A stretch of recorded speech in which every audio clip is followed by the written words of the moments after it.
He's definitely brutal. He's always savage, and you're definitely getting wrecked.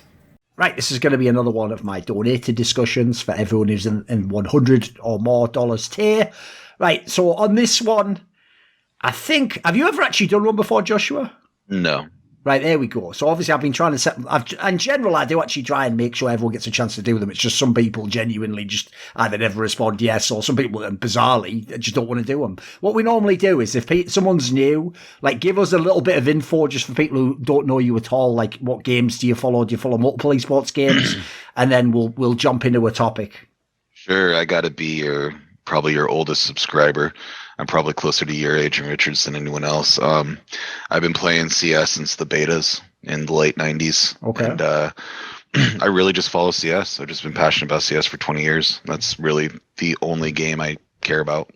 No problem with that. Here's the thing, there's enough, especially in the modern day, there's so much that is actually being played in each individual big esports game. You don't need to follow more than one game. I just did it back in the day because I'm an elitist, so my premise is I'd just rather watch the best person in another game if I have to watch, like, fucking some random league I don't give a fuck about. Right, let's get into it. So Joshua, do you have a topic, since you've never done one of these? Do you have something that you'd like to start us off with? Could be anything, could just be a poll, could be something topical, like something current at the moment. Where are you at? What would you like to talk about, Matt? Yeah.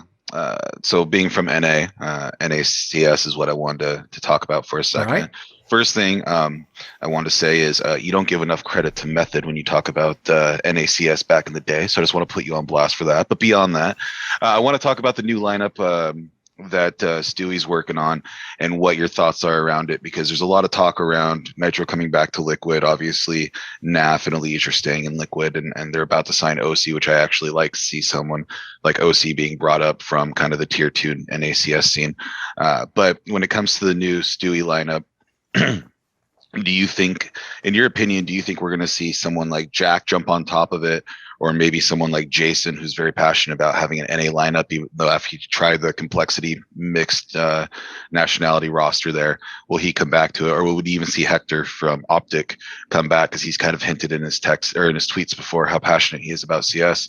When I look at the landscape of who's really available out there, and I look at what Liquid's doing, and if the Shocks rumors are true, I don't think that's interesting at all. I just think it's a setup for failure, because if I look at that roster right now, if you're going to tell me you got Elige, Nitro, NAF, OC, and Shocks, I'm going, okay, who's going to IGL here? Because I can't imagine that Nitro's just going to jump back from Valorant and be good to go. And then when you look at the Stewie project, kind of the same way, is there any way, shape, or form the Stewie project could be successful without bringing Rush into the roster? Because I think Rush is one of the best, most reliable players in North America today. Is there a reason when you were listing off teams for the Stewie roster you didn't actually put EG as one? Yeah, because I guess maybe it's because of my age. I always look at EG as a purist Canadian team, or purist putting a Canadian roster together. But the other thing too is it doesn't seem like they want to invest in CS like the other orgs do.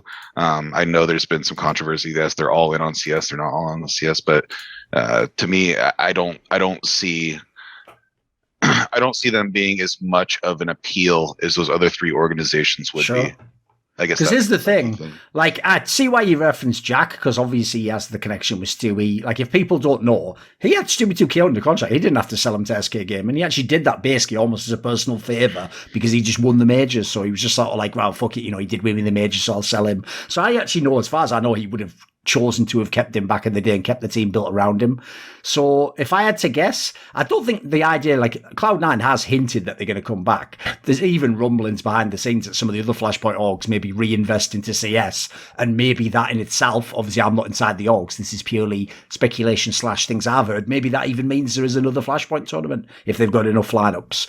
But I would say is this, yeah, there's potentially the angle if Cloud9 comes back, they'd be interested in that team. My assumption, though, as I alluded to there, my assumption was just that's just going to be the new EG lineup. The premise would be you keep whichever players, because remember, the angle that makes it more likely in that sense to me is I don't know when the contracts run out in EG, but assuming any of them are still under contract, it's just cheaper than paying buyouts, isn't it? So if you've already got Cirque and Breeze, if you add in Stewie, either for something cheap or maybe he's at the end of his contract, I don't know when his runs till, at that point in time, you're only talking about adding 2 players that you potentially have to buy out. And in the case of Shocks, I'm assuming you don't even have to buy him out. Oh, yeah, sorry, he'd be joining the Liquid squad. Yeah. Who were the other players for the Stewie one? Do you remember?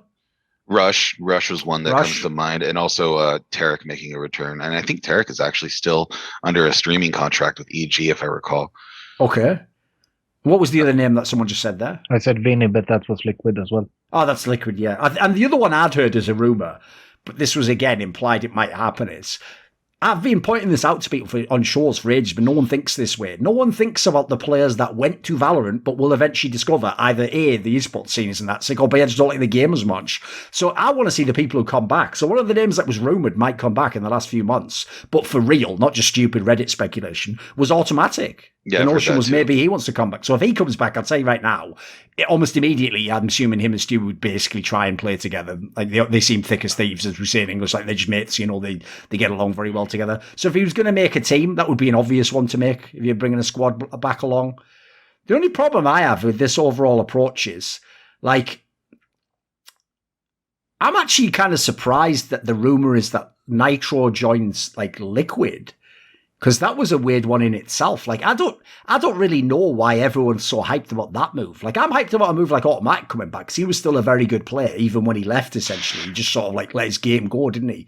But I actually thought Nitro was, like, semi-washed when he left, to be fair, mate. So I think both of these rosters are, like, semi-questionable. And as you say, obviously the main question about the roster with Liquid is like, who will IGL? Because I'm afraid to tell you, my assumption would be that's the main reason they're bringing Nitro back. I would assume it's just that Elige. Like, you have to understand, old school players especially, they have a really unfair standard for how they judge people. Like, you've probably noticed, if you were a great player years ago, they'll give you a million extra cracks at it before they fire you nowadays, if they're like a young player themselves, But the joke is, like, they themselves won't ever acknowledge you ever fell off. They almost really do believe you can just like wind the clock back and just be as good as you were like 5 years ago, 3 years ago, whatever it might be, depending on the time span we're talking about. So I actually think both of these moves are like, I would say semi-whack. They're not in the context that Team Liquid itself is clearly a failed project. Like, it's not going anywhere. It doesn't matter how many good players they put in the lineup. It doesn't really seem to affect like the chances of becoming a contender. So I have to say I don't really know on most of those angles. If you're looking for other teams that could come in, I mean, if, as I say, the Flashpoint teams are at all interested, I would assume Gen G's what you have to at least put in the back of your mind. Like, there's a massive org in esports. They definitely have money. It's just about whether they care about CSGO or not. I was actually... Even though I was a bit underwhelmed that they didn't sign big name players during Flashpoint, because as you can imagine, I could have literally gotten them some of the best players in the world. They at least still on paper had some good players at one point in time at Flashpoint. Like, it wasn't that great a squad overall, but they had some decent players at least. They obviously had Automatic. So I think there's still, to me, the good news about this move is this. I don't really know if it actually makes a stronger contender for NA, so I don't really know that you get like a true Team Liquid / EG replacement. But I think the good news is I thought EG was really a complete waste of time for the last 9 months, maybe a year. So at least you actually will get two teams that have a crack at it, if that makes sense. Like, I think that's a positive for NA. And then if you think of some of the players that might be coming back from Valorant, dude, there's a world where you could make a third team mixing like old good players that like only left because they chose Valorant, and then young players who were good. Like, if you think of some of the extra salt guys, but you actually paired them with like real veterans, I think, and obviously someone like Jdubs might even be IGLing again. There's enough talent out there. You could actually get back to 3 good NA teams for my money. Does anyone else have any thoughts on this? You can jump in as well, Josh. Sure. Well, I think top of my mind, one name that stands out that went to Valorant on the younger side is Som. Som was kind of the Stewie 2K V2 of FPL and NA. He was insane, and he had a couple of opportunities with Gen G, and then he played for that NV lineup too. Yes. But he's someone who I was really disappointed went to Valorant, because I thought he had all the upside in the world, just incredible raw talent. Maybe needed to have mentorship of someone like Stewie with more experience in high pressure situations, but incredibly talented young kid. Does anyone else have any thoughts on these NA lineups? I'm a little bit kind of excited, I guess, because there was a lot of discussion in the past where, of course, there used to be these players who would kind of give ultimatums to these orgs. Like, I want this person, I want to play with that person. And then the org would just have to either cave in or there was all these fightings, until this modern approach where there's more GMs, there's more of like structure. Of course, you could think of things like Cloud9, where they kind of constructed such a articulate design of a team. But given the state that NACS has been in for the past couple months or year or so, maybe even a little bit more, I'm almost kind of inspired and excited by the fact that Stewie's kind of going out there and saying, I'm making a team, I'm finding the people I want. Like you mentioned, Automatic rumored coming back, you know, Stewie has the pull to get someone like that. If Automatic was thinking about it, it would be with Stewie. So I'm a little bit, kind of happy to see this old style come back, but only now because of the state that NACS is in.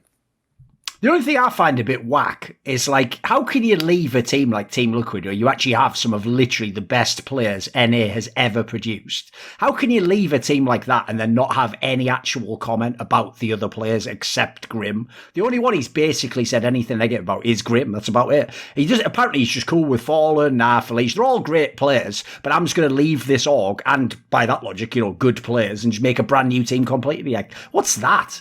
Like, that's one thing in general I hate about esports in general, if you notice, is I hate when people get, like, permanent good status, and it doesn't matter how bad you play, how much you fuck up your role, how much you don't fit, how much you don't even practice. Somehow some people, it's like high school, they're just cool forever. It doesn't matter what they do otherwise. Like that's the only angle I don't get with that whole move, because to me, the move is like Stewie 2K is supposedly essentially just going, right, Liquid's failed, so I'm just leaving and going elsewhere, but that I just get a bad taste in my mouth, because if you saw what they did my boy Moses, they essentially made it seem like it was all his fault. Then with the exact same lineup, did fuck all beyond that. But then apparently it's not Adren's fault. Like, Adren's still a really cool guy, apparently. He's doing to get himself fuck all about him. Like, the whole thing just stinks. Because in my opinion, most of these players have some problem. It might not always be a problem with their literal game, but they've either got a problem with the team or their role, or the obvious one's motivation to play currently. Like, I find it, like, in general, I think a lot of these guys, why I'm not that hyped about these rosters. Like, on paper, some of them sound good, but it's like, I haven't seen some of these players really look like they cared in years at this point in time. Like, the online era sort of killed the NA players for me.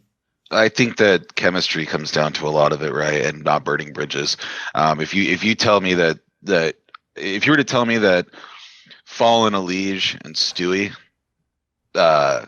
play great together and get along, I think if you just look at the results since Fallen's joined and you watch some of the games where Liquids looks so disjointed, I think there was obviously some conflict between that passing of IGL between Stewie and Fallen.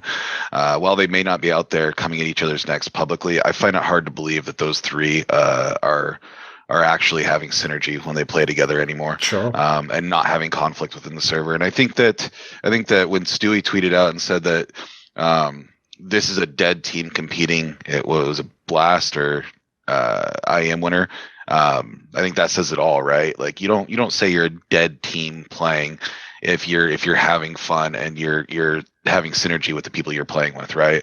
I don't think that's the case, and you can look at that in all sports, right? You can look at that in the history of basketball or NFL, and there's always going to be scenarios like that where there was clear, while they may not be coming at each other's necks in public, that it seemed when they took the field together that there was conflict between them. You know what I mean? And I think that that's probably a lot of it. And ultimately, at the end of the day, you never want to burn a bridge, because especially in CS and esports, these organizations change so frequently. I mean, let's be honest, we have 2 big roster shifts a year. After, well, you know, minus COVID, we should 2 majors a year, right? That's typically when we see the roster shifts happen, and you never know when you're going to be ending up on one of those teams again.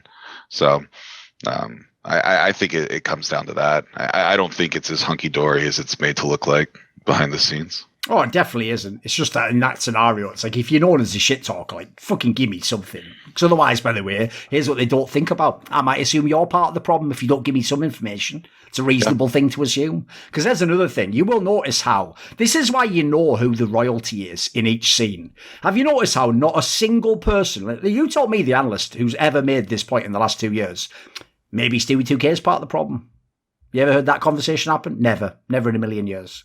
People act like this guy's fucking simple or something. I don't get it myself. Like, he was a good player. He has certain roles he seems to fit. By the way, he's someone I'd put in the mix of players who sometimes don't always care that much about the tactics or what the team's about. Sometimes just want to just play and frag out, you know. Not always the best for a leader, in my opinion. That's why I've never really liked him as an IGL. So, anyone else got anything else on this topic? Anyone want to jump in? Let's do it. Like, where are the youngsters? Like, we got 2, 3, maybe even 4 new NA rosters, and not a single person under 20 has been mentioned. Like, the youngest player mentioned is Grim or Elige. So we don't have any new players. Are there any players in the NA scene that are actually considered good who are young? I don't know. Because the problem is, the last time I heard anyone even get hype was like the first Flashpoint year, 2020, and so As far as I remember, most of those players went to Valorant, mate. Like, I think it was people like Dapper and stuff. Everyone's Junior's so. Junior's still 20 years old. Okay, there's one. And I mean, Junior's playing for Bad News Bears right now, and I believe he could play for a tier 1 NA team anytime. The problem he has is, I don't think people get this. First of all, everyone has just dismissed him because of Furia. But then this is the really unfair part, right? Nobody says Stewie 2K and Tarek suck because they weren't that great in MIBR. But he just did the same thing. He went to a team where he doesn't speak the language. And the difference is, they at least spoke English in MIBR. He had to actually attempt to speak Portuguese in this team. So, like, I could certainly be open to giving him a pass, giving him another chance in another team. Like, I'm looking up now. His stats look amazing.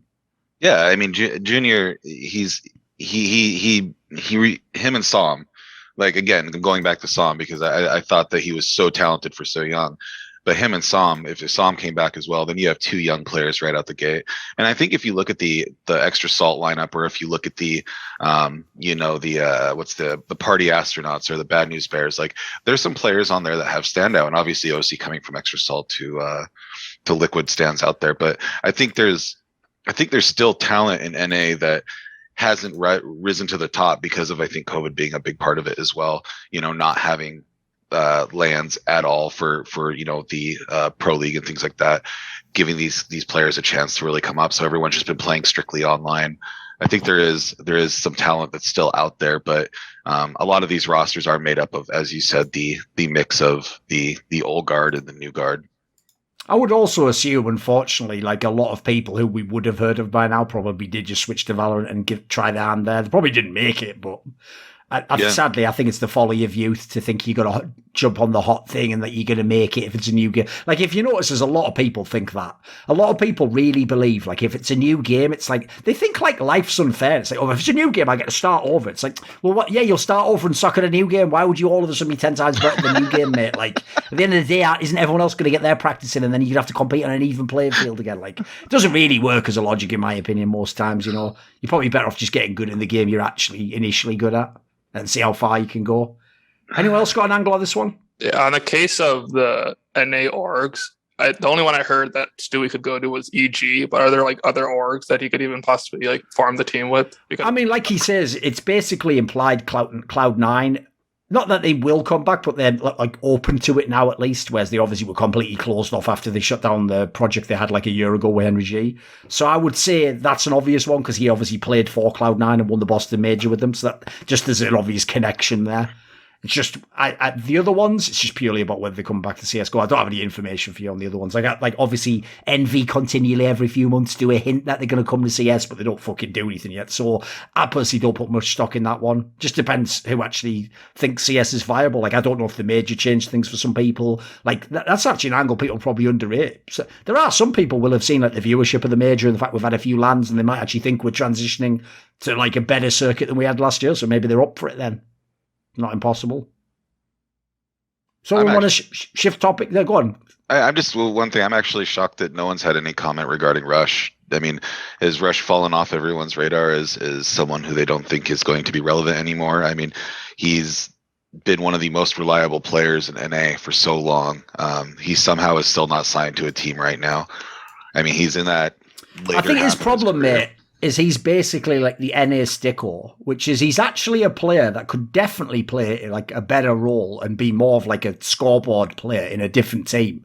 But any team he joins, he just seems like he like willingly takes on like sacrificial roles that basically make your stats look like shit. And the problem with that sort of role is, unless you're talking about a very nuanced fan, you're going to need your teammates to constantly sing your praises and big up that you're actually like low-key amazing. Because the only way you're going to get credit from pleb fans is if they hear like the player that they respect, aka your star player, say like, no, this guy's really keen, he's so essential. Like, think about what Carrigan and the players in FaZe do for Olofmeister. Like, they do their best to sort of like run interference for the fact that if you watch with your eyes, he's a bit washed as a player. So unfortunately, I think that's why Rush doesn't really get much hype around him in that regard, you know. I think he could definitely be a better player than he is, but I don't blame people for thinking he wasn't that good. They don't have any eye test, mate. I mean, I've heard people telling me, unironically, that like Inters should be cut from Gambit or whatever. It's like, have you ever watched him actually play the game, mate? Like, he's definitely not playing the role that you're thinking whoever this fragger you would put in his role is playing. So I don't really know where their critique's coming from, you know. Yeah, I guess I look at Rush, and one of the things that stands out to me is that every time you hear any other players talk about him, at least publicly, right, and there's always the difference behind closed doors and not, is how he was always one of the best.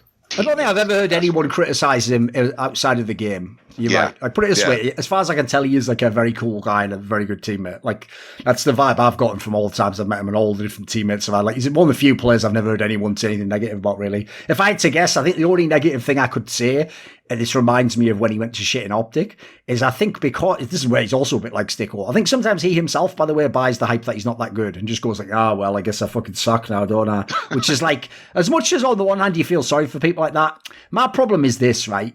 You've got to have the balls to actually believe in yourself. Like, I can't believe in you twice as much and then somehow that transfers to you. Like, if you don't believe in yourself, how am I supposed to? So I think he also suffers a little bit in that sense. Because other players can sense if you sort of think you're shit or you've fallen off, you know. And it will sort of disgust them a little bit. Yeah. Does someone have a pivot? What topic are we going to now, boys? I have a one on the major. Let's do it. From CSGO. As I'm thinking back to the major, the match that I find myself looking back on the most is the FaZe versus VP from the end of the group stage. Okay. And my kind of two discussion points I have on it, I guess, is first, what do you think happened that had FaZe get like reverse swept like that after being something like, I don't know, it was maybe 14 points with a big I think weren't they like 13-6 or 13-8 or something ridiculous on the second map when they were one map up? Yeah, exactly. So Something first, big what do like you that, think yeah. happened there? And second, does anyone draw any parallels to what happened in the Boston major with FaZe as well? Ooh, I mean, the problem is, it wouldn't spring to my mind because to me it's just a drastically different enough lineup. And the difference is FaZe was a massive favourite in that game, in the Boston major, obviously. The key thing for me is, like, the way they lost was like an absolute choke job. Because basically, if people don't know the match we're talking about, it's the match where basically FaZe won, I think it was like Mirage or something that fucking VP picked. FaZe won VP's map pick. Then FaZe was punish picking Ancient into VP. And VP hadn't won on that map at all in the previous 3 months. They played it like 4 times. And then bizarrely, when FaZe have this big lead, like I say, like 13-8 or 13-7 or something, I think off the top of my head, I think they were on CT side at this point on Ancient, and they just do a bunch of like default holds and basically just lose the game and then lose the third map as well. So the problem I have with that game is, like, I could definitely talk about all the flaws that FaZe had, but that was also to me just like a VP game. Like, if you notice, VP did that to a lot of teams that weren't called FaZe Clan as well. Like, they basically did that to fucking, let me think. I mean, almost did it to fucking Heroic. They did it to loads of people, mate. Like, they're just too good at making the game sort of shit. And then they're just like, VP remind me of that old joke that says, like, you know, never argue with an idiot because they'll drag you down to their level and beat you with experience. That's like Virtus Pro and Counter-Strike. Like, on one hand, the way they play it is like semi-whack. Like, you can tell it's not that much fun for a bunch of the people in different roles in the team. But it's really frustrating to play. No, it is.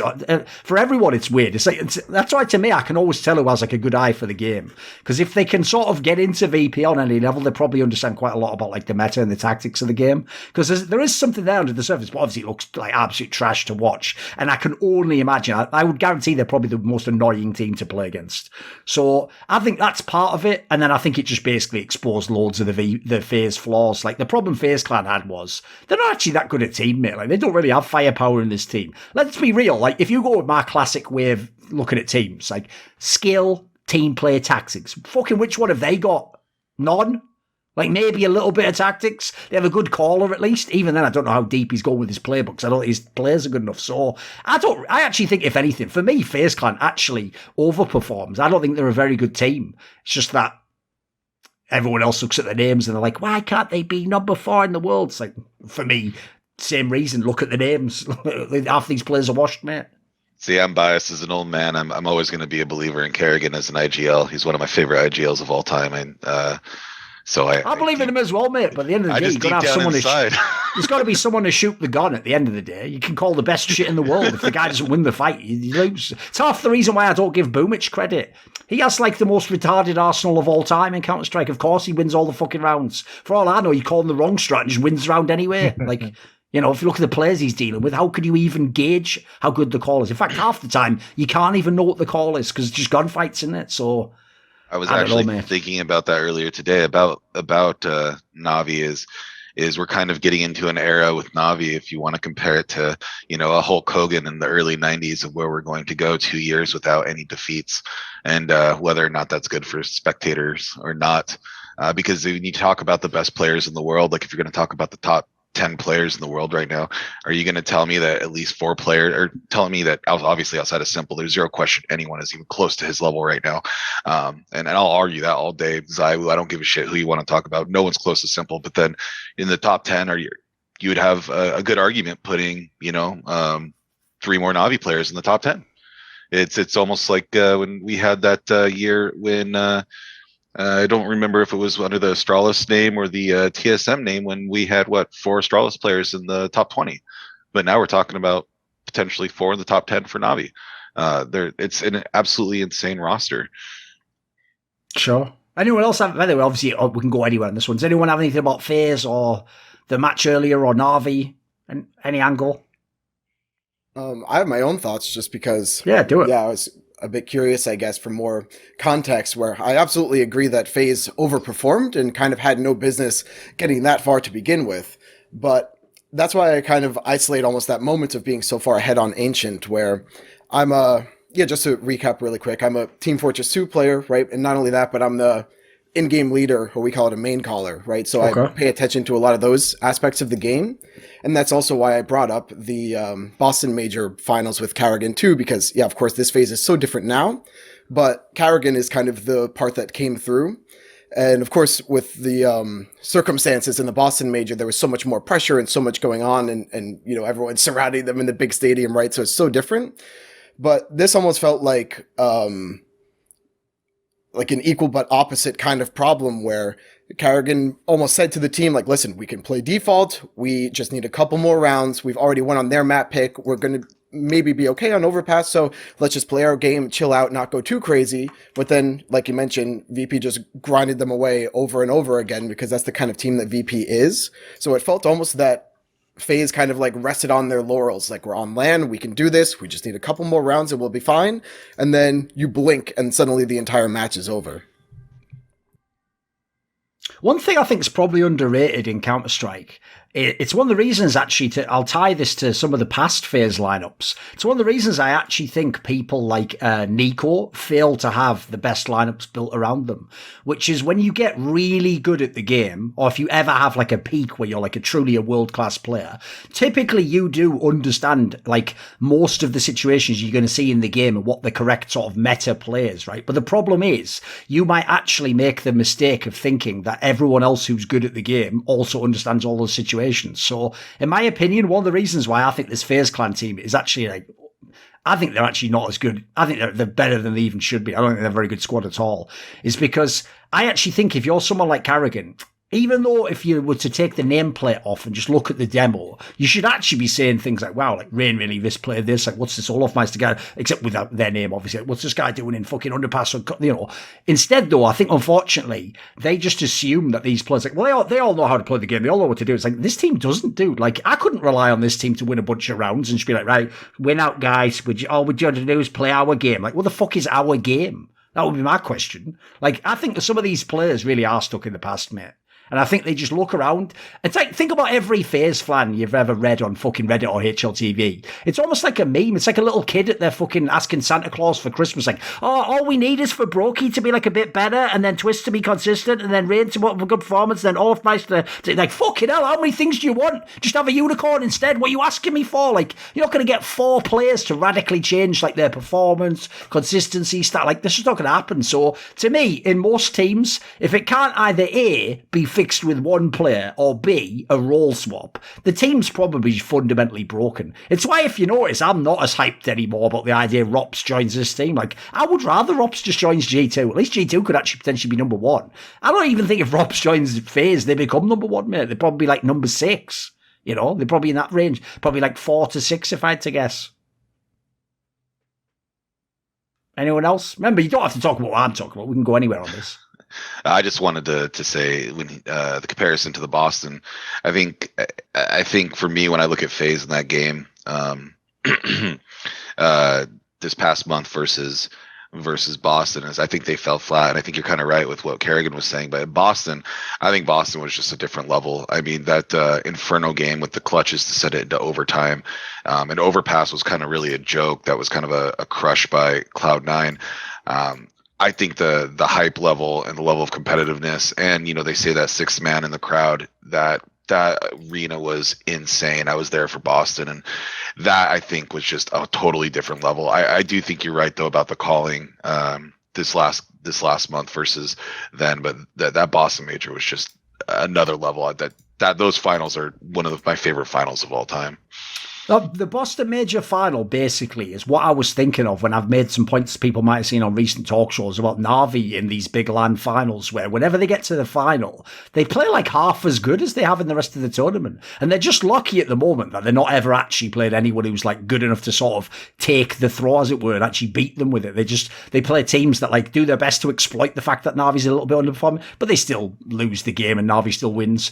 The Boston Major final, if people don't get it, I know if you're a fan of the Cloud9 side and you look at their bracket, you're like, wow, look at these amazing teams they beat. Their bracket, they beat like G2, then SK, then you have to remember, if you're FaZe, this is how you saw that bracket. You go, so they played G2, who at the time, by the way, had won something mental like 0 playoff series in 3 months. So they beat them in a series, okay, obvious. Then they played SK, who had a stand-in. They were like, okay, I mean, I guess it's not a real team. And then they play us in the final. So you have to realise, since FaZe had beaten them so many times so easily, to FaZe, that wasn't a match. They weren't going to play the final. They were going to receive the major trophy and get the major that they all deserve for their career. To them, it's like, we've already done the hard work. We're just going to play this team that we always beat. There is no chance they're going to beat us. And then when you look at the map, Vito, there wasn't even any curveballs. It was just the obvious maps that they'd all played all the time they'd fucking met the previous time. So if you're FaZe Clan, I actually think like at least half of why they lost wasn't even like Cloud9 played like God take out, like blah blah blah, but they had to do that just to even have chances, you saw, to barely win.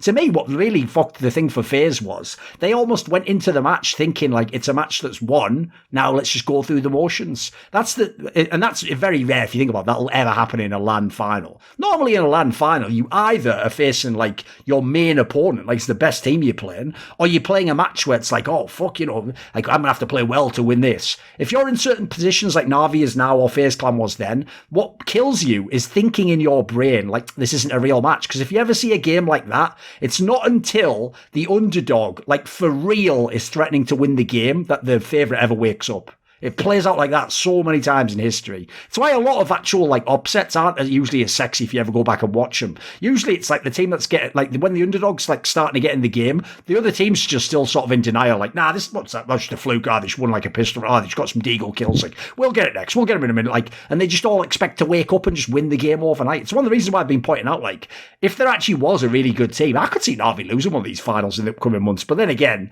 obviously the premise would be, as long as they actually start to play real competition, eventually they won't feel like we're in the final themselves. They'll eventually also feel like, well, we're still a good opponent. We still have to beat them. It still could be hard. We might lose the series. At the moment, they don't really feel like they can lose, I don't think. I can't think of anyone that comes to mind where... No, it's justified. Yeah. Yeah. I mean, until Gambit or VP start getting more comfortable on LAN, I don't see it happening. Because regardless of where the standings are, I still think that the Gambit is, in my mind, the number 2 team in the world. They just need to play on LAN better when it comes to competing with Na'Vi, at least. It's funny that so many people, like, for example, when people saw them lose here at this fucking IM winter, a lot of people are like, right, I'm out on Gambit. It's like, you guys must not know the stock market. This is when you buy in. Like, every one of these results, it literally just building their experience. So unless you think they were total frauds online, or the other option is, and this is a real one you have to consider, maybe they really did just have their coach talking the whole fucking time when they played online. Because I get that vibe, and I had that vibe even at IM Cologne when I saw, at least they just played like, they didn't play totally differently, they played the same same style, but they just didn't seem to have the same genius reads on both sides, by the way. On CT side, they didn't seem to have those, like if you saw Gambit when they were online, they were unbeatable. Even on Inferno, not even like their best map, they would just have the most ridiculous like early rotation ever, but it'd be right every time. You're like, what is going on here? Whereas I noticed as soon as they went to LAN, none of that shit was happening. They were playing well, and they were playing very good sort of default Counter-Strike at times and just playing their system, but you just saw like little cracks start to appear, you know. So I still think if they get enough LAN experience under their belts, you can see the players are having their ups and downs, but they're all gradually getting some good games in. That's why I say it's not now, it's more like in 3 months. That's when they'll be really dangerous for my money. Because that's a team I wouldn't make any roster moves in at all. I don't give a fuck. Like, I would just ride that one out and see how it goes the next 6 months if I'm Gambit. Oh, absolutely. Absolutely. I think Gambit is to me, like I said, the second best team in the world. And how about Hobbit? If he wants to go have a beer with his mates, he only has one person on his team he can go have a beer with because everyone's under 21 except for one dude. That's only a problem in your country, though, mate. Yeah. I'm going to guess it. Right. I'm going to guess they're all fine in their place, you know. Now, by the way, low key used to actually be one of the main reasons people who are American were always hyped to go to events outside of America. Is you could just be like 19 and just go and have a beer somewhere, couldn't you? So yeah, I think that's the case in Canada too. I think actually Canada's 19 or 18 for a beer. Okay. Yeah, that's funny. Matt, do you have a topic? It could be about anything you want, mate. Well, if This isn't really like a continuous conversation. We just talk about whatever we want, so jump in. Well, if my one topic I want to talk about is the LS transfer to LC9. So, I mean, I think LS is a smart person and can definitely change the like meta game around NA, but like all of his other problems and having people play his style, it's going to be really interesting in the coming season. Yeah, for people basically who are from CS, like just to give you an update on the premise of what we're talking about here, right? The person he's talking about, LS, is a friend of mine who used to be an American StarCraft player who's lived in Korea for like 10 years now or something. And basically his whole shtick, there isn't even an analog I can give you in CS, unfortunately. Like maybe it's me. I don't know. That would probably be the closest. He's basically a guy who's not a pro player, like at least in League of Legends, but his whole shtick is he's super harsh on pros. Like he's massively critical. And also he genuinely attempts to be like a thought leader in the meta of League of Legends. Like he literally comes up with like item builds and champion picks that he will not only call out the pros for like what are they doing here, but like he actually like tries to get ahead of the meta and figure out like what the next OP thing is. And obviously when you're doing that sort of like predictive approach, there's going to be like, you know, it's experimental. You're going to get it wrong sometimes you're going to get it mega right. So the really interesting thing is, even though he has done some coaching, but often at like a lower level in the past or years ago, he's basically going to put his money where his mouth is and take a massive coaching gig. It's for Cloud9 in NA, so one of the top League of Legends orgs, and he's going to become the head coach. And it looks like, if you look at the players they've brought in, that effectively they've built the team sort of to his demands. Like they've got the super sick Korean import top laner, and they've like role swapped a player that he sort of was in a relationship with, Fudge, who he's obviously friends with and agrees with on the meta aspects. Some of the coaching staff already were people who've worked with this guy. So to me, it is like an obvious move if you Cloud9 to try and do. Like it's a massive gamble, but the key word of the gamble part is like you can succeed from this. This could actually, if you rolled the perfect numbers, as it were, this could be amazing. Because to me, the angle that people aren't looking at is if you really did all that shit with like trying to like foresee what's coming next in the meta, be prescient about how people use things, but then you just didn't share it in content, it wouldn't spread the way it does at the moment. Like at the moment, he influences the scene essentially by putting his ideas out there and then having people battle his ideas or say it's right or wrong or reference them again, and then the same conversations spark up. Imagine there was none of that. Imagine if really the only time these ideas ever come up is on a whiteboard in a Cloud9 office somewhere. Like that could be a mega advantage to have. Like that could literally not just win you a playoffs, it could win you a whole playoffs, could win you a whole new patch, could actually, you'd have to have the right team, and this team isn't it. You could potentially win like worlds off that. Like that's the sort of shit that's next level. I've always thought the most underrated result in the history of League of Legends is when Team Liquid in League of Legends beat Invictus Gaming at the 2019 MSI. Because what people still don't know, because they're too fucking stupid and they don't listen to me, is that wasn't because Core JJ is a genius. That is because they had Ks in Team Liquid. And everyone that has worked with this guy, who's an analyst, tells me this guy is just unbelievable at doing like the scouting report of your opponent and basically putting in your brain the 2 or 3 things you need to watch out for or what you need to do to beat him. And as a result, whether it was Fnatic, Team Liquid, obviously after that he went to Origin, all these teams tell me they like were able to overperform or get an edge by having this guy. So I think people like that who can sort of be like, they can sort of cut through the bullshit. That could be a massive edge to have if you've got good enough players. My problem is I look at the lineup. I think there's way too many gambles in the actual lineup itself. Like, they need basically 3 or 4 players to play in a way I've never seen before for them to actually be even the best NA team. So, like, I like the move on paper. There's a personal level that I hate the move, which is, if you don't know anything about LS, he's someone who basically takes criticism very to heart. Like, there's a certain type of criticism he can dismiss, but especially if, like, he's having loads of people sort of dogpile him and have, like, a million people to jump in on every topic, or... Like, I don't think he takes that very well. And if you've seen, he's a bit of a hypochondriac in terms of his actual health. So, unfortunately, I think personally that this year will burn him to a fucking cinder. Like, I'd be very surprised if he can make it through the whole year, not have any drama and just play and be a coach. I don't think it can happen, unfortunately. It's a bit sad, but I just think that's just the way it is. Did you have any thoughts on it? Do you have an angle? Yeah, well, and just the point is... The C9 being his team, he's insulated against that a little bit because of all of his like background and people who agree with him are already there. So it's more. Yeah, but he's one of those people, mate, who can't stop reading stuff online. Most people have this disease. I have it. I'm just better. I can go a few months without doing it sometimes, you know. Most people are just reading all the comments online, mate. Like, I'll give you the funniest one ever. So obviously you're the only League of Legends guy here, technically. Like, some of the others follow it a little bit, right? So you obviously know the most famous person people would think is my nemesis. Not really, just a fucking player I thought was overrated. Is obviously Reckless, right? Right, here's the thing that you might not know, mate. Based on how his public perception is, what would you say is Reckless's amount of interest in social media and what people think? Wouldn't look like much, right? He's famously, supposedly, doesn't do interviews, doesn't have Twitter, he doesn't really follow, so he only posts pictures.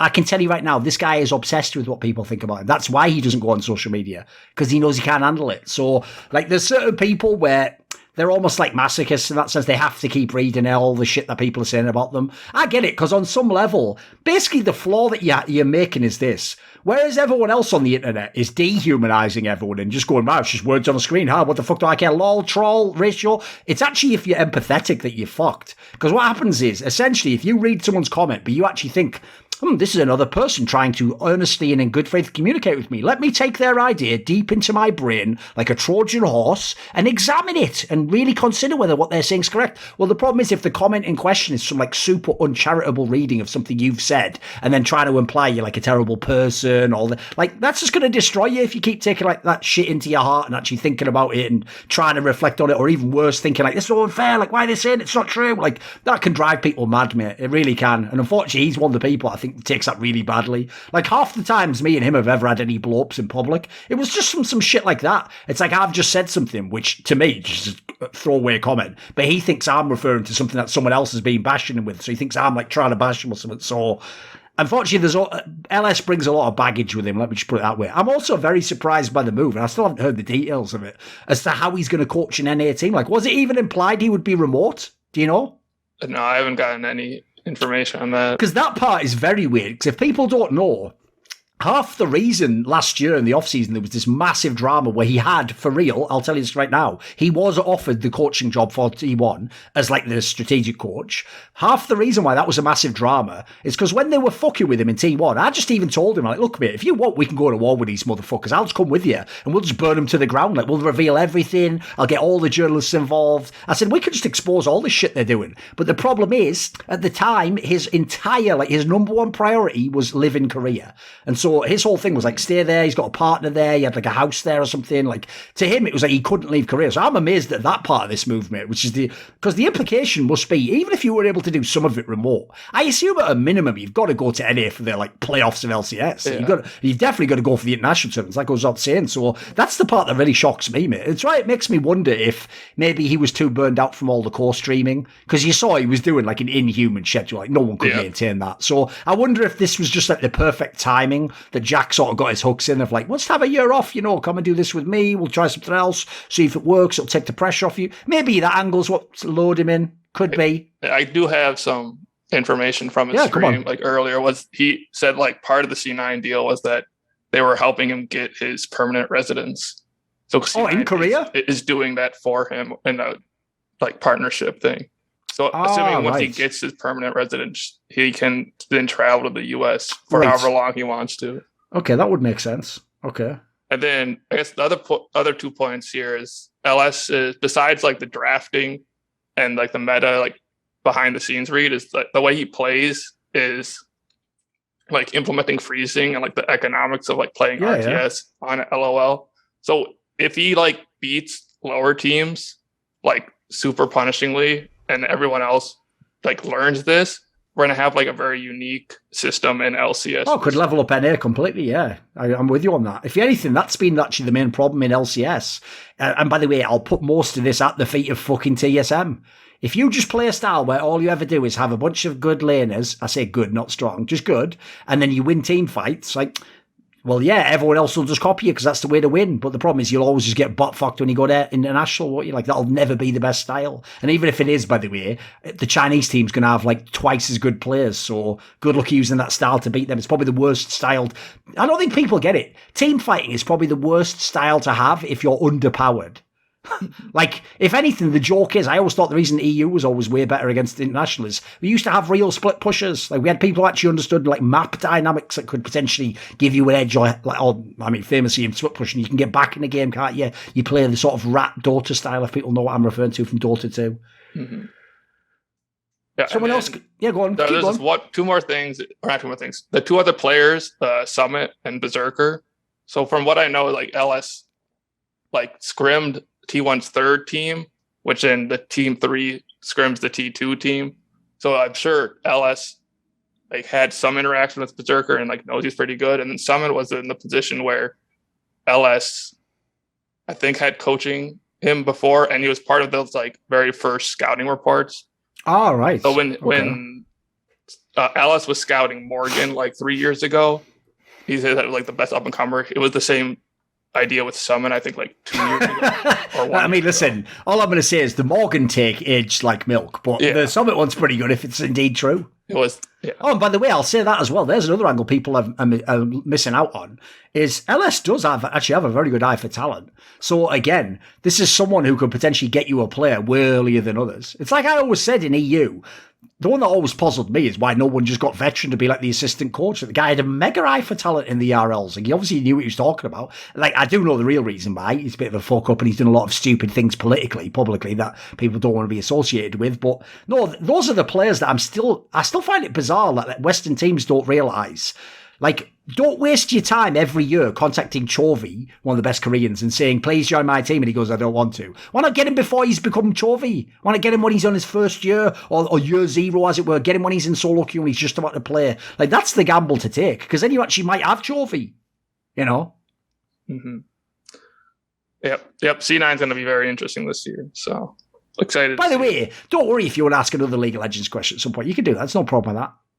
People here, they aren't holding you captive here. Someone have another topic here? Someone want to pivot to? Laggy, you haven't really had anything. Are you around, mate? Yeah, I can take some. What do you want to talk about? I want to talk about general managers in CSGO. Let's do it. Because it's... I mean, the joke is, it's like that Gandhi quote, isn't it? I think they would be a very good thing. Like, if I would like them to exist, you know? Because Joka Steven Liquid has just made me believe that we don't even have general managers in CSGO anymore. As far as I know, right, listen, I've actually known him for quite a few years from when, obviously, all the times I've known Team Liquid. All I'll say is he is more a manager in the more strict, like, just the manager's sense of, you know, he helps you get the flights and the tickets and obviously the water, even though that's considered like a super diss to say, hey, for real, he would be the guy who'd go get you some water and land. Like, as far as I know, he ain't the proper general manager. What's bizarre about Team Liquid is, if you notice, they don't make a big deal about it publicly, but as far as I know, for CSGO, basically, Nazgul, fucking Victor from Team Liquid, tries to sort of do what Jack does in Cloud9 and be like the owner and the GM at the same time, you know. I thought Nazgul had stepped down. I don't know. As far as I know, unless it happened recently. No. But what I wanted to bring out was Warden in Complexity, because people keep claiming that the Juggernaut Complexity was the most unlucky team ever. It's just weird that all the unlucky things happened after Warden left as a general manager. The thing is, again, my vibe in that team was like, obviously Jason Lake had a massive amount of say in whether people jump, but I would imagine Warden was his right-hand man when you think how long they've been together. What I would say is this: Warden is sort of himself a little bit like the Joker Steve angle. Like, he definitely was almost there as far as I could tell, he was almost like the glue guy in Complexity. He was like just keeping everyone cool. Like, he would practice if someone wanted to stay late and practice, or he'd go to a movie if someone would go. Like, he was the guy who just sort of kept everyone company and knew how to keep a good environment, you know. Obviously, unlike Joker Steve, I mean, I'm sure he had more of a tactical input, you know. I'm sure he was able to have some say in what people did. He always had a lot of opinions about players and if they were good or bad or whatever. Even at the very end, we're talking, I remember Warden was there when I went to the Blast thing at the beginning of 2020, so he's still around back then. So, put it this way, I could certainly imagine he has like a talismanic effect on a team. If you don't have some of those people, like, the difference is then when two players have an argument, there is no one to settle it or go between them or, you know, fucking take them in a separate room or whatever. Then they just have an argument and it blows the team up or people hate each other. It's probably an underrated part of an org. Yeah, exactly. That's what I wanted to bring up. I don't think it's a coincidence that it was a week or two after he left that Obo, out of the blue, decided that he didn't want to live at a hotel in Europe anymore. And after that, they brought in the weirdest stand-ins forever. Like, they continued to never even try to rebuild the team. I still don't really understand why that even happened, mate. Like, to me, like, I get how in the day-to-day you could get tricked by people and be like, look, it's only going to be a couple more months. Like, you know, I'll be back soon. But, like, when you just look at the overall totality now, it just makes Jason Lake look like a fucking mug, mate. He just looks like he just got conned. Like, this is some, like, pyramid scheme shit or something. Like, what? Like, how did he get tricked in it? Like, basically, when you go back and look now, it's actually a disgrace how few tournaments they played with the real lineup after JKS joined. Like, off the top of my head, it can't be many. It feels like it was like fucking 6 or something, you know. Something pretty bad. He would be fascinating to do a Reflections with. Jason Lake. Sure. Yeah. I could see that one being incredibly interesting.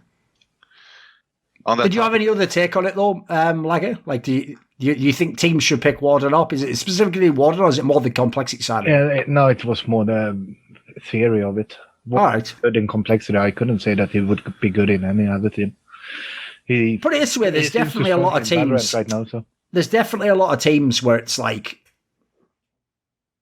in theory, some of the things that like Warden would do should be done by, like, you know, your in-game leader or your real coach or your real general manager. It's just that those are like extra qualities that aren't necessarily the number one thing that job does. So it can be easy for some of those things to fall through the cracks.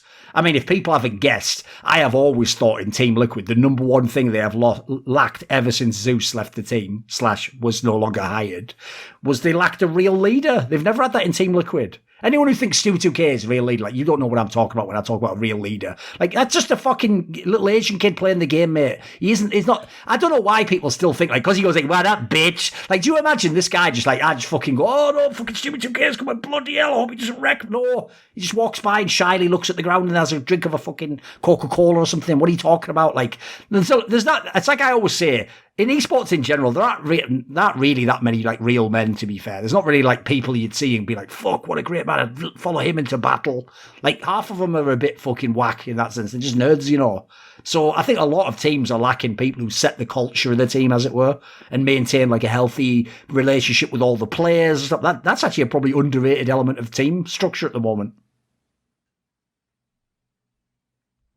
I'll forever lament that Existence never kind of got that fair shake, even at the end, where he got that kind of cursed lineup with all these teams. I really wanted to see Existence give it a really strong go, even after all that time in the ether, you know, not really competing for a team, and see him take the shot at the major. But it really felt like it never came his way as one of the, I think, pretty strong leaders in CSGO anyway. Oh, that whole team, I'll probably do a video or an article on that sometime, because the idea that's how that story ends is so fucking whack. Yeah. Like, what people did, genuinely, because they knew it was one of my favourite players, they pretended that they hadn't spent the last 3 years flaming Smiths, and that was actually a good lineup, and he just failed as an IGL. Mate, that lineup had simultaneously Body, who was so washed, you have never heard of him since. He was in nobody teams. And fucking Smiths, who should never have been playing. That was an actual abomination. They let him play the game still. So that's like having 2 Kyojins in your team at the same time. And then saying, well, you're winning. I thought you were good. And then remember his star players were Kenny S and Shocks. If you don't remember back then, Like, the joke was they never fucking played well at the same time. Like, Kenny S was good in the first few months, then just fell off. And then Shock sort of got better towards the end of that lineup. And then himself was never like some superstar. So I don't know when people look at that lineup how they can even be like, hey, this was the problem. It's like, mate, they had a million problems. I don't even know if he was one of them. We can never really know. There's not really a control group, is there? Anyway, where are we going now? Who's jumping in? Who's got a topic? I've been following. Let's do it. Come on. I've been following the Fnatic CSGO team. So and since they put in Smooya, they seem like they've been doing good getting into the top 15 or whatever. The IM Winter seems like going like pretty decent already now for them. Sure. Actually, let me get other people's take on that. Right, Laggy, you've been someone who's obviously followed the Fnatic team a long time. Right? This is the point where everyone's going to tell you you're a genius if you say, yeah, I'm all in on Fnatic, they're going to be really good, because obviously they're winning loads of games. Where do you actually come down on them? Are you hyped? Do you think it's a good team? I think they're good, but I have an issue with having both Crims and Messi on the roster. I don't care which one. Like, I think both of them are best as a sort of a closer or a support player. Right. Late round player. And we've seen that they're rarely playing well at the same maps. Okay. It has been better in IM Winter, but before that, it's usually Crims stepping out. They also have been swapping a lot of roles back and forth. So I'm not even sure if this is like the final version of how they want to play. Sure. I mean, I will say, because obviously, like, Matt wasn't coming from CSGO originally, I will just say, like, this team has actually already performed way better than you would expect in, like, how briefly they've had this 5-man lineup. Like even at this IM Winter you're talking about, some of the teams they're beating already, these are real teams. You know, these aren't a joke. You don't just trip over and beat some of these teams. Like, as much as people might underrate, like, the bigs of the world, they're still quality sides. Like, they can still play Counter-Strike. They're not fucking phoning it in, mate. They're trying.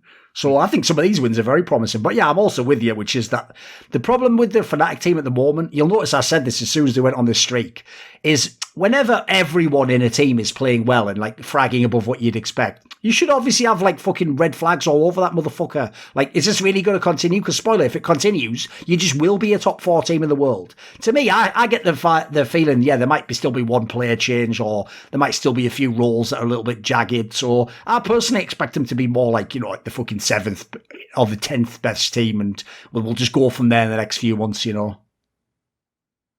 Obviously, you have to get figured out still, and people have to play you a few times, especially on LAN. You can never know. I will say, as a start on LAN, it's been pretty good, though. Like, it seems like most of these players have taken it pretty easily, and I think it's actually a massive positive that Crims has sort of turned his game around, because I want that guy to be one of the best players in the team if you want to have real firepower.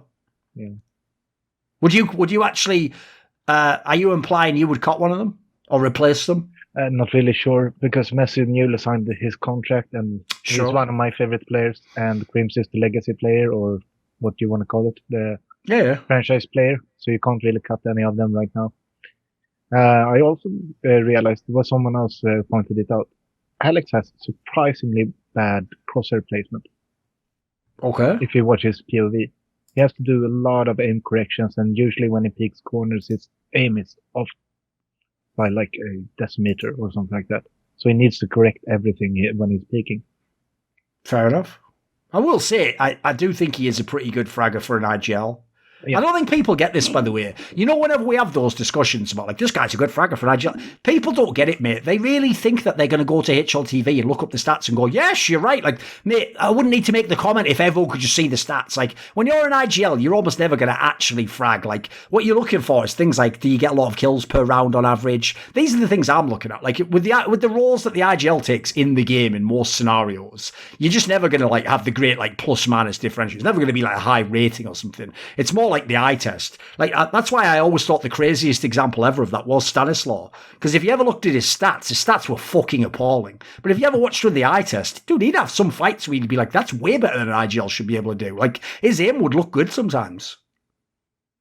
I have to say that Alex is the number one storyline of this Fnatic team for me. I mean, there's so much to say about Smooya doing well, rocking and rolling with the off and everything, and the history of this team, how well they're fitting with the UKCS players. But, man, it's almost the issue of like sample size, right? Where at first Alex had Vitality, but he had Zywoo. I mean, he had Xtaz, and the next he went over to Cloud9. But not only did he have the management around him, it was a bit maybe inconclusive. But even so, he was giving the teams a run for their money, even with this new team of such a mix of players. But now that it's been like kind of not lightning striking twice, but lightning striking 3 times in a row for this guy, I'm ready to say that he's solidly a very good IGL for my money.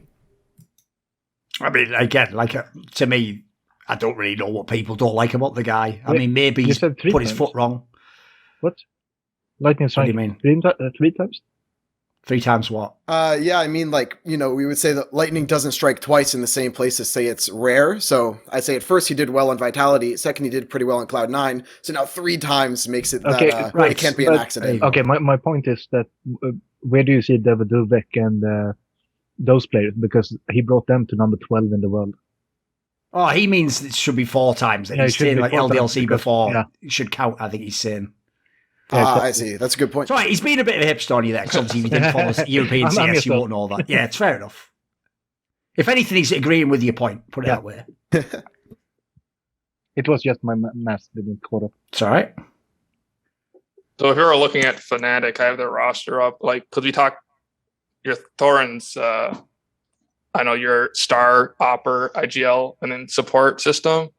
So who's like the person underperforming on this team if they're not like top 5 or whatever? No, it's not like that, mate. It's that the team's still pretty new. Like, I'd have to check when they made like this full lineup change. It was only a couple of months ago. Let me check right now. When did Thingamajig join? Yeah, they only made this team, mate, in like the middle of October. Right. So to me, seeing how they go. Yeah, it's more like it's just that I just don't put them in the top 5 yet because, like, for example, this is their first proper big LAN, like you know, and even then it was not one with a crowd. So it's more like I'd have to just see more proof. Like, they actually have the potential to be top 5. Like, they're looking pretty hot at the moment, mate. Like, they've matched up with a lot of good teams again. I will say as well, there's another part of Alex's career that's mad underrated. What fucking teams is he in where they ever actually get countered? Like, where's the team that just destroys them every time? It doesn't exist. They're basically always doing well somehow. Don't even. I mean, the one example would be like, I guess famously, like 100 Thieves bizarrely used to beat them or whatever the fuck it was, but no one really even understands that one, do they? That was just one of those bizarre one-offs. Do you remember those tournaments where you had the opportunity to listen into the comms and listen to the in-game leaders?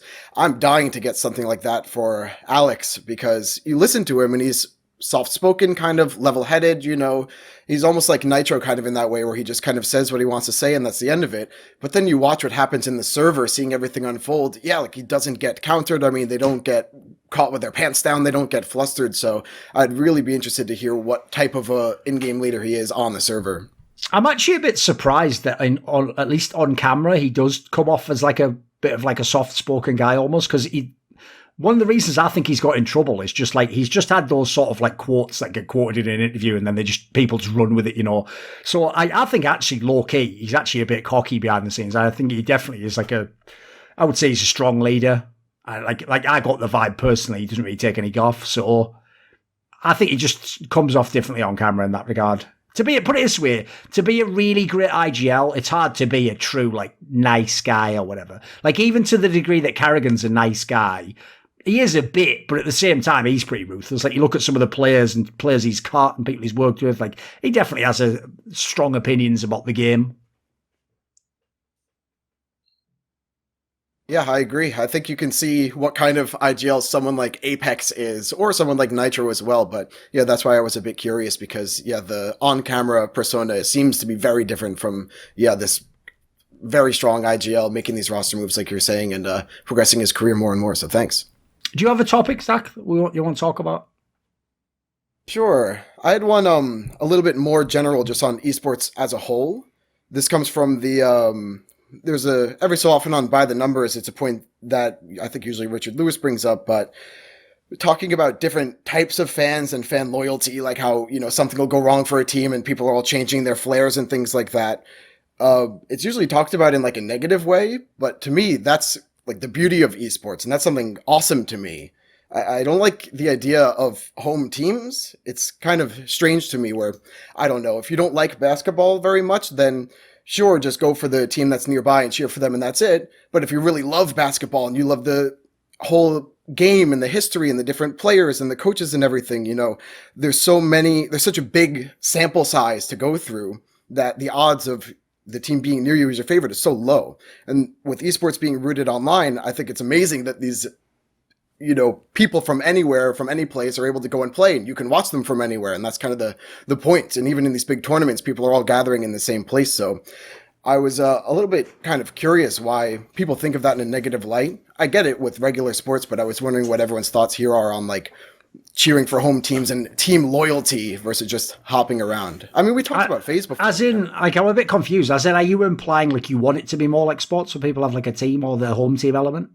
I want it to be, well, want is a strong word, but what comes naturally to me is less. You know, we talked about FaZe earlier, right? Where, I mean, they were really good they were pretty good in 2016. Then, you know, getting Olaf and Guardian was awesome and so exciting. So I thought it was great to watch them. And then after the major, it kind of went downhill. So then there's nothing left for me, and I'm not really a FaZe fan anymore. But I don't know, some people see that as a problem. So I'd like for people to just switch as much as possible, yeah. On the terms of just marketing, is that people, if you have a base team, it's easier to market to them. And then if you're swapping around a bunch, it leads to like a dog eat dog where like only the big teams survive, or the big players who go to the big teams. So like you can't grow an org at that point, and the orgs like at the bottom just keep losing. I also think it builds storylines. I think that's a big piece of it too. It adds drama and storylines to it. When you have orgs that are constantly competing with each other, or names, you know, we see it in, you know, mainstream sports all the time, right? And I love that aspect of drama that's brought to the highest level of competition, personally, particularly from an org perspective.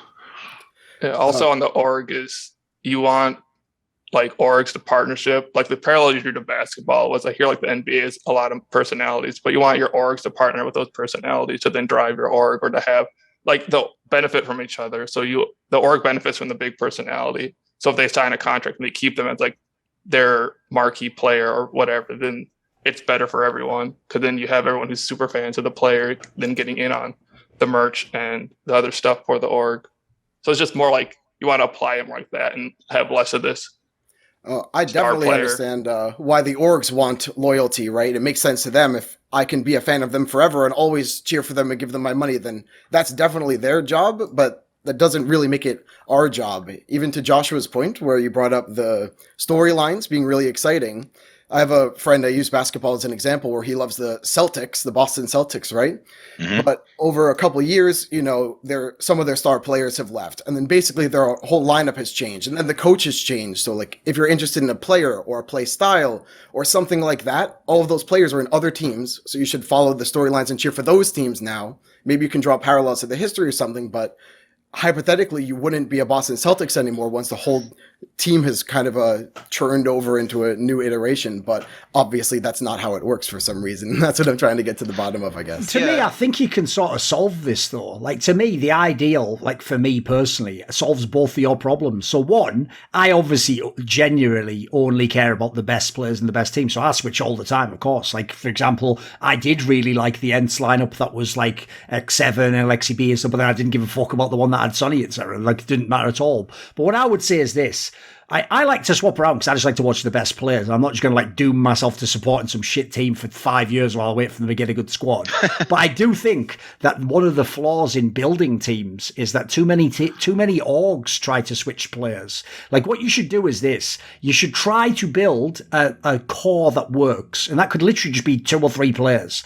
As long as you have those 2 or 3 players, then you can build the other pieces around them. So as long as those players remain good and it still works, then you put in a good AWP, you put in a good game leader, you put in a good supportive element, and the idea is that way you can still be a long-term fan, because the idea is like if like I mean Fnatic's a good example, right? If Fnatic still had JW, Crimson, Flusher, it doesn't really matter who you put around them. If you're a Fnatic fan, you're going to stay a Fnatic fan, right? Those are still mega players to be connected with, and obviously for a long time that was a very good core of players. So I think if you do that approach, I think it'll sort of serve both sets of fans, as it were. Like, it would allow you to not only be a little bit of a plastic fan and go where the best players are, but also once they get to that team, though, if they stay there and build a core for 3 or 4 years, you can just be a fan of one team. So I think it kind of serves both purposes, because I don't really think it's actually possible. It's why I think Overwatch League was a terrible idea. I don't think you can go back in time and build like local franchises. Like, I think a lot of that thinking was very silly to me, because think about it. The reason why you are a fan of a team from fucking New Jersey is, spoiler, you live in New Jersey. You cannot easily travel to LA and be a Lakers fan. So at that point in time, the majority of the games you watch will have the team from New Jersey, and if you're going to your local stadium. So at that point in time, you just are a fan of that team. And then if you go back far enough, this is the part people always forget about. If you go back in time like 100 years, the player would be fucking from New Jersey. He probably is like a guy you know. It's like the reason why, think about it logically. What's the most popular like grassroots sport? It's all the fucking ones that have college sports in America, because some of those guys, like, that is your alma mater. That is the university you went to and your dad went to and the guy you went to, or it's your local one. So you can see where some of that can exist, but that's almost like an artifact of the past. In the modern day, I don't think you're ever going to really get beyond nutters. People who are like, I'm just a Cloud9 fan no matter who plays there. That seems like that's pretty rare. I will say, the one angle that they're doing that is very clever. I say clever, they just copied what I did in a fucking video like a year before, is that you'll notice Team Liquid and Cloud9 did take my advice about making fan clubs that are dedicated specifically to their fans and give you like exclusives and give you an access to the players you wouldn't get. Because if you don't know, that's what they did in Korea like 10 years ago that helped them build these sort of, I mean, sadly they went too far the other way and built all these like nutters who might actually kill you. But enough about stan culture. You get the premise of what I'm talking about there. Anyone else have an angle on this? Someone want to jump in? I also think it's weird that they don't really franchise or build a personality surrounding the brand. In what way? Give us an example. Yeah, you don't really know. Like, if you take G2, what does G2 stand for in CSGO? Like, nobody knows, right? Yeah, exactly. It's just the current players is all you got. You want to know something wild, by the way? But in other esports, it might be a real personality or a real brand. Like, the wildest thing about G2 is low-key, that's actually probably the best thing Nex is doing in that team, mate. He's actually the only one who seems to actually understand and vibe with, like, the G2 League of Legends ethos, where you sort of banter yourself and you're always, like, you know, you never take it personally and stuff. I think he's actually the only one who gets it, mate. Because, you know, I hear fans, you must see this dude. You know, when people go, like, and then even Nico sort of gets in on it. Does he? Does he really? Who's seeing that? Like, I see him do, like, one joke every 6 months, and half the time it even looks like someone just said, like, Nico, in a Spanish accent, yeah, just press yes on this. Tweet it, Nico. Tweet it, I pay you 10k more. Like, he doesn't seem like he really likes those fucking jokes, man. That seems like he's just doing his best fucking crying behind the smiling meme mask, isn't he? Like, he's not really buying that, so I don't know about that. I think part of it, too, is that esports is still in its infancy, and going back to what you were saying, Duncan, about growing up in an area like Jersey and supporting a Jersey team, I think a lot of it too is, at least in the States, is we cheer for the teams that we did when we were young. And since, you know, esports is so in its infancy, you know, we have, you know, let's say developed maybe a decade total, right, of becoming mainstream. You have kids these days that are coming up and, you know, maybe they're 5, 6, 7 years old and they like cheering for Cloud9. They like cheering for Liquid, or they like cheering for, you know, G2, who be it. Maybe in 10 years or maybe even 5 years, this conversation has changed dramatically as we're seeing, you know, kids who are coming up as fans of these teams, wearing their clothes to school and things like that, and then actually becoming, you know, purists of fans. And I don't know if we're going to see, I don't know if games like League of Legends really lends it to it, because as a guy who's been watching esports for forever, I still don't understand what the hell's going on when I watch League. But as we get more games that are easier for fans to watch, the casual fan, for example, perhaps we will see more of that. And so that goes to kind of, you know, I don't know, maybe Rocket League's a good example, where it's a basic game that everyone can understand, but it still has its exciting moments, right? Where a casual fan or a young fan will be, okay, I cheer for Cloud9 in every game that I watch them play, you know? Because I only call it League of Legends because it's such a in-depth game. If you don't play it, or maybe you don't study it, you really don't understand what's going on. Because when you guys were having that conversation, I was just looking it up, and it said there was like 140 different assassins or something you could choose from, and I'm going, champions. Holy shit. Yeah, champions. I'm going, oh my god, how does one even start to play this game? So, that's just what I think is no, that's a good conversation point. Changes in 5 years. But it's with the problem something like League of Legends has is it's akin to something like chess. Like, you can't just watch and intuitively figure the game out. Like, the information burden is enormous. Like, I will say this, I watched League of Legends probably for the first maybe a year and a half before I played it at all. And when I look back now, I just wasted my time, mate. I should have just played it from day one, that I was trying to follow it as an esport. Like, I thought it could be like StarCraft, where I could just watch it and then build up in my mind, like, a profile of the builds. But the problem is, as you say, like, there's just way too much info. And also, League of Legends is probably one of the worst games ever for actual, like, on-camera, intuitive aesthetics, as it were. Like, you can't really tell based on the spell animation if that was like a really strong spell. Did it heal him? Like, you can't tell half that shit, mate. It's actually really bad for that. So don't feel bad about not getting that. Like, it's a game where you basically have to go all in on it to really be able to appreciate it as an esport. I think the locality stuff and the growing up stuff you said doesn't necessarily take into part like internet culture, which was like the original point. So like people are still going to like flip flop or choose who they like because they're going to be taken in the internet culture, whether internally connected to whatever. So if they grew up liking Cloud9, it's because they dig with Cloud9's values, not necessarily like because they've been around, they grew up with them. So if they have values that change or whatever, they're going to pick a different team. Or maybe just in that sense where it's just because it's traditional or comfortable, you might say, with them, but it's not necessarily the same view. I'll give you an angle people don't think about, because it's a point Richard often makes about like esports in general. People forget that in the modern day, like CSGO isn't competing against Valorant. CSGO is competing against everything on your computer, everything that you have access to on the internet, because essentially it's just a form of pastime, isn't it? It's a leisure sport. So basically, one of the things that I do think is different in the modern day, it's the reason why I think most American sports leagues have been ruined by like over tweaking the fucking rules so that offense is just mega OP now, is people just want every game to be the most exciting shit ever, or guess what, they ain't gonna watch. Like, people aren't going to watch A, boring games, and then B, the way I tie this to what we're making now is, you're going to have a really hard time convincing someone to be, like, although, like, if you're an NBA fan, right, you'll know that, like, I would say for a solid 20 years, Knicks fans actually were pissed that their team sucked. They would always complain. They would still go to the games. They wanted to believe any player who, like, even when Amari Stoudemire joined, who probably at the time, by the way, was like the 20th best player in the NBA. They wanted to believe he was like a top 5 player and that he'd lead them to the fucking Larry O'Brien trophy. Like, they were passionate. The problem is, in the modern day, I think if your team sucks, your franchise, I think even your own fans just don't watch it, mate. They'll go and watch something on Netflix, or they'll go and fucking play a video game, or they'll watch a different sport. There's another one. In the modern day, you don't pick like one sport. Like, in the modern, you'll notice nowadays, even when they're not really actually hardcore into it, almost everyone seems to watch like whatever the big UFC fight is every few months. Like, I see all these people I never see comment on MMA. Magically, they just have an opinion about, like, I don't know, fucking Khabib Nurmagomedov or Conor McGregor or something. So I think just entertainment in general has become so ubiquitous, it almost can't suck. So the days when someone would just support, like, I don't know, the fucking Chicago baseball team, even when they're bad, I don't think that really happens anymore. Like, no one's going to tune in and watch a fucking million games where the team sucks. I get that vibe, at least, anyway. And I don't think we're going back to it, put it away. I think, if anything, it just accelerates the other way. As a little bit of a tangent, we talked before about having these orgs, like, should probably do a better job of having, like, really strong brand power behind a player or behind maybe a coach or a system like that. And as I was thinking of examples, obviously Simple and Navi came to mind. Like, what a great guy to have as like the front of your brand, the best player in Counter-Strike and now the best team in Counter-Strike. I mean, what more could you ask for?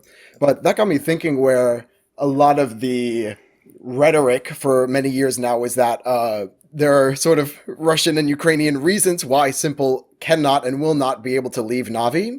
But I was wondering where that's kind of at, because obviously there was the SK deal that almost happened a little while ago, and I feel like a few people have mentioned it a bit recently. So is there some kind of like catalyst that could get him out of there, or is there just a future forever in Navi for Simple? I don't think there's a world where he leaves, because, like, for real, teams have asked and have inquired, and I've heard some people have made very sizable potential, like, if not offers, like at least implications they would pay almost any number you write down. The main issue is, like, if you're Na'Vi, you're never giving him away under any circumstances. And I don't know if you know this, but a few years ago at least, when the first time around, there was that story back in 2018 that Simple was going to go to SK Gaming with a Brazilian team. That's a real story. He just didn't get on the plane. And basically, like, I heard back then, Na'Vi already had started doing stuff like getting members of his family involved with the org, and I think his girlfriend at the time worked at the org as like an interviewer or something. So they did like a lot of clever things to sort of like embed him within Na'Vi culture. And obviously it goes without saying, the angle people do miss is Simple is a bit of a throwback. Like, I told people this when he joined Na'Vi. The worst thing anyone did was let him join Na'Vi, because if he'd have stayed on Team Liquid or the lesser teams, then he could have gone anywhere and he could have done anything. When he joins Na'Vi, to him, Na'Vi is like, that's like joining fucking Manchester United if you're like a Premier League fan. In your brain, they should be on top. They should be the team that were the great team. They were the one you grew up watching win everything. So to me, Simple, the second he got a chance to join Na'Vi, in his brain, it was like, holy shit, I get to be Mark Love in the new Na'Vi. Like, that's basically the vibe. So the problem is now that they're actually like winning majors and stuff, I think it's going to be pretty hard to get him to go. Maybe in football fashion, maybe in like 3 or 4 years, he drops his level a little bit and then some like, I don't know, Chinese or NA or pays some ridiculous amount to get him. That could happen, but I don't think he's going to leave personally. I would say, by the way, the branding element, I also think is a mad underdeveloped area of esports, because what everyone does, you'll notice this is a common trend in esports. They just look who the best is and they copy everything they're doing.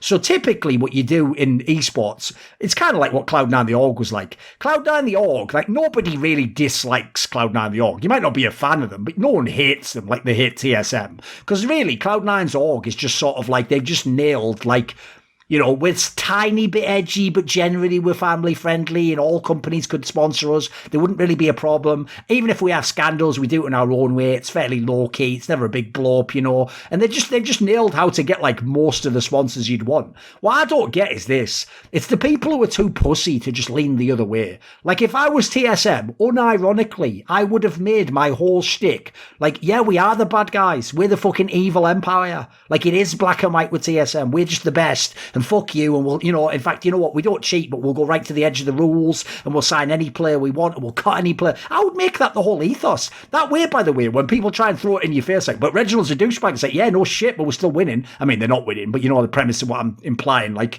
I think that would be a great angle to take. I would love to go that approach. If you notice, I basically tried to do that with Flashpoint, which is why the one thing you cannot deny about the Flashpoint project is who the fuck could have gotten more strong feelings about a project with teams that bad?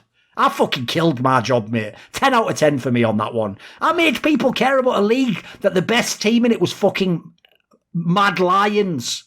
I made people have a strong opinion about that. Like, that would be like if people were obsessively talking about the Pinnacle Cup every day. Like, oh, the fucking Pinnacle Cup, it'll never be as good as the ESL Cup. No one wastes their time because they know it's just some tier 2, tier 3 competition. No one gives a flying fuck. They watch it if it's a good game. If they don't know it exists. So, to me, like, taking an unorthodox branding approach can be a really, really good angle. In fact, you're almost necessitated that someone takes that approach if everyone else is going to go the boring sort of Disney approach, aren't they? And there's another reason to make people watch, by the way. Even if they don't like your team, they're going to cheer against you. They're going to hate you. It's actually one element that the joke is Cloud9 did successfully do it with Henry. It's just because it got too personal. He took it personally, didn't he? It hurt his feelings. I mean, really, if he actually had my vibe with Flashpoint, he'd be loving it, wouldn't he? He nailed it again. He had a team that didn't even have that many good players, and people were obsessing about every game they played. In a way, you killed the market in there if you actually do it intentionally. Yeah, that always had me excited with Fnatic, for example, where you remember they used to be the villains, right? Everyone hated Fnatic all the time, but then you kind of lose it at the end where, like, with the Olaf boost, they said, you know, it really hurt their feelings. They wanted to quit. But same thing with Henry G, where it's like, that's awesome. Yeah, put it all on your shoulders, die on this cross, but it's all part of the brand, all for the fun of it, you know? So, yeah, I'm with you there. I agree. It's like they don't get that, like, listen, even if you get paid to do it and all that, there's an element that isn't that fun about being like the heel in wrestling. Like, logically, you do have to lose most of the time, and you are going to get, like, sometimes your storyline's just going to be stupid. It is going to be little kids screaming in your face, go, you fucking suck! But the point is if you know that is the gig, then you can also have fun with part of it, can't you? Whereas in these examples, yeah, you're right. The problem those people had is it was just sort of thrust upon them, and they didn't really want it in that sense, you know. I don't think people realise if all the stupid shit from 2014 in politics hadn't infected esports, I would be going 10 times harder than I am right now. Like, I wouldn't have anyone blocked on Twitter. I don't give a fuck about people just being on Twitter. People don't get this. I have to block people who show they are malicious to my career, because if you don't know how Twitter works, you can just mass report tweets, and just like YouTube, you can get shit fucked with. Like, the algorithm automatically thinks, wow, there must be a good reason people are flagging this. People look into it. Like, it's just basically, like, genuinely, to protect yourself, you have to, like, encase yourself a little bit in the modern day just because of stupid political angles. So, unfortunately, I can't be a good example of it myself anymore, because I myself have to be somewhat reserved. But I think these orgs could definitely do it, especially if you're not the number one org, by the way. Like, I know this is why actually I think Evil Geniuses is the stupid rebrand of all time. Because remember, they made that whole thing at Live Evil. It's like, but you aren't an evil brand anyway. You don't even vaguely flex that. In fact, you're so stupid because of who the current like president is that you actually pretend like you're the good guys virtue signaling about charities. That's about the least evil thing you could do, you morons. You haven't even kept the theme going. That would be like if the Undertaker was like, oh my god, he's an undead creature who kills everyone. Oh look, he's petting a little cat. Oh, that's nice, with a little fucking toss remote. Oh, he's back at WrestleMania again. You've just ruined the whole character. You just fucking broke character in the worst possible way. So I think that whole topic, again, you'll notice there's loads of areas that are mega undeveloped in esports still. Like, people who think it's like a finished product, it's the other way around. Like, we're barely getting started, really. In the branding sense of heels, like in League being a franchise of 10 teams, but like, I don't know, CSGO, like how many people can be heels realistically? Or like teams? I mean, the key thing is, if you haven't noticed, my approach in general is I kind of let the situation, I'm almost like the guy who goes out into the jungle and I just like vibe and then I can feel what's going on. So my vibe is like, it's going to be a team that's already got those components. Like, an obvious example would be FaZe Clan, by the way. Think about FaZe Clan throughout history. I would literally make my whole shtick like, yeah, damn right. I just stack star players, whether it works or not. I buy anyone. Fuck it. If my star player wants him, I'll buy him it. That's a sick fucking angle to go with. It's not like people already had goodwill towards FaZe Clan. They are objectively an organisation full of scumbags who allegedly have committed crimes and generally don't seem to have any ethical consideration about people who work for them or support them. So, like, to me, that's even an easy one to lean into being sort of, if not the bad guys, some sort of angle of like, basically like what they do with their influencer angle. The problem FaZe Clan has is they don't seem to put any effort into branding their CSGO teams. The only part of the org, they don't brand as far as I can tell. They just go, we are FaZe Clan. Haha, do you like twists? All right, see ya. I'm off to do Fortnite now. Or whatever. Do we have another angle?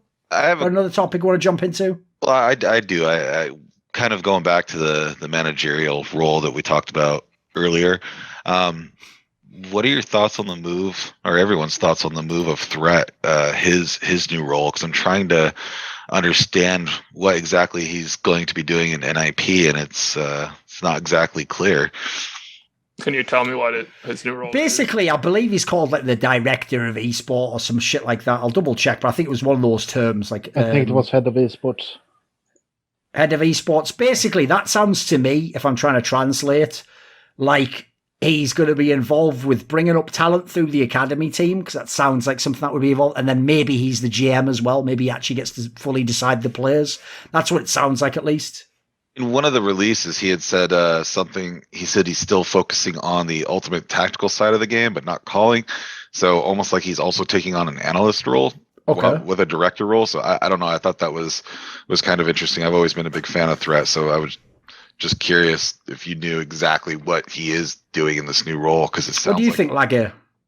No, I think he will do more or less the same as Goff does in Big. It's like you said, bringing up young players, scouting, being overhead for the rest of the CSGO side. Maybe even other esports as well. Do they have a replacement coach yet? Not announced. Interestingly, there hasn't even been any rumors for that. Like, I haven't heard anything at all. So who the fuck knows, right? I can only think about one. Who are you thinking of? Devilwalk. I mean, he is available. Yeah. That would be an obvious pickup, yeah. Do you actually think he's good? Seemed like he did a decent job in FPX. He did decent in FPX. He did decent in Fnatic. It's impossible to know if he's good or not. Anyone else got any thoughts about Threat?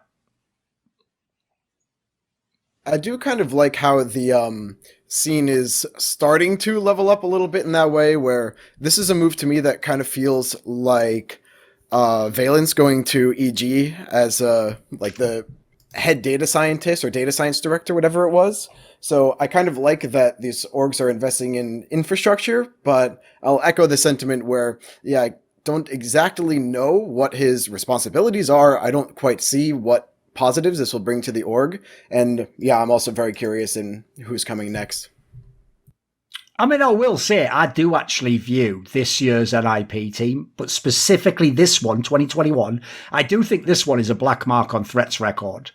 Because like when I look at like this team, if I didn't know they had a coach, I couldn't believe this team didn't even have one. It looked like a team that was disjointed. The roles didn't make sense ever for me. Some of the players clearly shouldn't have been there. They needed certain players brought in that they didn't get. Like, if he had anything to do with any of that, I have to put that against him. So my problem is, I know he is a tactical mastermind. Like, he definitely knows a lot about the game. So maybe that's a better role for him. Because another thing that's very underrated in esports is you'll notice tons of the guys who are like the mastermind IGL aren't actually also like a leader in terms of personality.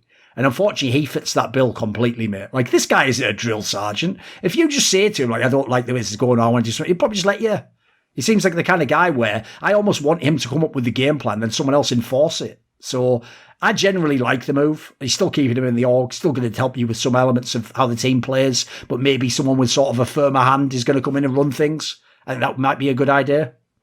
Yeah, I agree that he didn't exactly knock it out of the park, but especially you're talking about he doesn't rule with an iron fist or anything, so this is complete conjecture and just a hypothetical case that could have happened, but this seems like it might have been something where he came in and said, I want to do this, I want to move that person there, I want to cut this person and do this with the team. And then the org or team came back and said, well, we don't want to do those things, here's what we want. And then maybe they met somewhere in the middle. That's why like some of these people get tried out for almost no time at all and then they're gone. Other people are here forever with this NIP. So maybe it was a kind of negotiation issue and hopefully this solves some of those. But again, that's just hypothetical. One thing I would say is just bearing in mind the titles, in theory, this is a promotion. It's not like a demotion or a side grade. Like in theory, this actually means he has a more secure history with Nip, because the logic would be, in theory, the next coach could also be fired, but then he remains and then he's the guy who hires the next coach, if you know what I mean. So like, I could also see it being that, like he's been with the org a couple of years now. Maybe they actually just want to commit to the idea that he's going to be there long term. He can still have his input, but he has to start working in some other capacity. Because as much as like certain coaches have been with teams for a long time, there's not that much job security of being a coach. I mean, mate, even Zonic fucking left Astralis. Like, if you notice, like, you can stay a few years. Like, he stayed a solid, like, 5 years, but even he left in the end, mate. There wasn't any future for him with Astralis. Like, where was his bag? Where was Zonic's bag after winning 4 majors? Where was his enormous job and corner office, etc.? Exactly, he's back in the fucking scene. So I could also see this being, like, mutually beneficial to both parties. I assume Threat doesn't want to just be a coach forever and travel to every event. There's another factor. If you're the guy who's in sort of in the back room, as it were, you don't travel to the events. So that could be a lifestyle upgrade if you don't like LANs. A lot of people are a bit burned out from them, you know. Yeah, also, I think Nip was on a downside and they had some changes. Like, in the major, they, like, whatever side it was, they lost, like, all the rounds always on that side and they couldn't win. Yes, like at all. Had a very bad T side. So this could say that if they want to keep Threat in the org, but they want like a change for the org perspective, moving him up and keeping him in the org and bringing in like a new person then allows the team to change a bit. The main problem Nip has, as far as I can tell as an org, and I'd be interested to hear Lagger's thoughts on this, is with the exception of the device move, which the more information comes out from behind the scenes, official and unofficial, seems like it was more and more exaggerated and it really wasn't the big signing that it was reported as, and it may even have been that this agency that he's with like somehow footed part of the bill or maybe got him some sponsor that covered part of it. I don't actually get the vibe. It kind of reminds me of Fnatic. I don't get the vibe that Nip's a team that spends money, that they're even trying to get these big names. So my main problem is I think Device actually trapped himself in that team. I think he's just joined a team where, yeah, the best player they're going to give you is Esatag, mate. They're just going to sign someone like Esatag. Like, they're not going to give you Dupree or whoever fucking player you want. Like, I just don't get that vibe from Nip as an org, mate. What do you think, Lagger? Yeah, I got the same feeling. A couple of days after the Device signing, they mentioned that this was only part 1 or something like that, and the bigger news would be coming in a few days. And then they announced the Chinese partnership. What happened to all that money? True. They mentioned the sum, but that was like 7 million or something like that. It was a decent size, yeah.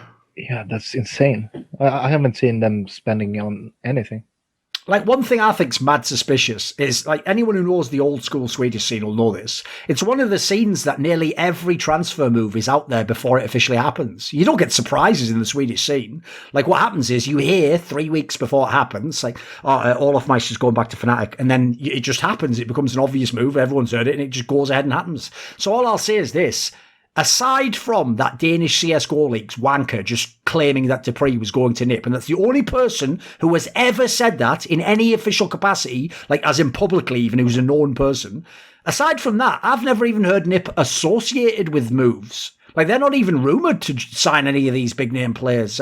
Dude, it wasn't even a rumour that they'd sign Esatag. I think that was really a last minute move from how it sounds like, with what happened with Call and people getting released and then him coming. Like, it doesn't sound to me like, I get a really bad vibe from their org. I don't get the vibe from them of like, we're trying to build a winner and a contender. That's why I say it. I think Device has genuinely done himself, mate. He's just trapped it. He's painting himself into a corner. I don't know how he gets out of it now, beyond just have someone buy him out and go elsewhere. And by the way, no one's going to fucking buy you when you're playing like this.